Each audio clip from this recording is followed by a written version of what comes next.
తోడుకుని అంటే సిల్ట్ తోడుకుంటా ఉంటుంటారట వాళ్ళు.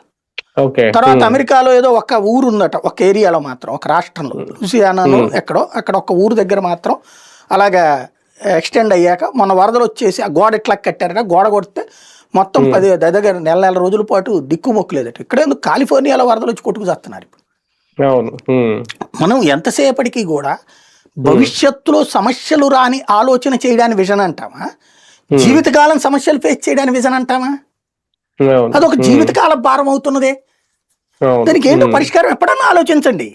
కానీ ఇలాంటి వాటి వల్ల ఒక ఇన్సెక్యూర్ తో ఉన్న రైతులకు, రాజధాని అమరావతి ప్రాంత రైతులకు రేపొద్దున ఒక అంటే క్లారిటీ ఇచ్చేసినట్టేనా, చట్టబద్ధత గనక వచ్చేస్తే ఓకే ఈ ఇబ్బంది నేను షార్ట్ అవుట్ అవుద్దని అన్నగాని రాజధాని విషయంలో ఇంకా డెవలప్మెంట్ అనేది ఆగదు, ముందుకు వెళ్ళిపోతుంది అని ఒక భరోసా కల్పించినట్టేనా? ఇప్పుడు చట్టబద్ధత ఇవన్నీ ఓ పదం అండి. బేసిక్గా నన్ను అడిగితే ఇప్పుడు బెజవాడికి ఏ చట్టబద్ధత ఉందని రేటు ఉంది, గుంటూరుకి ఏ చట్టబద్ధత అని రేటు ఉంది, వైజాగ్కి ఏ చట్టబద్ధత ఉందని రేటు ఉంది.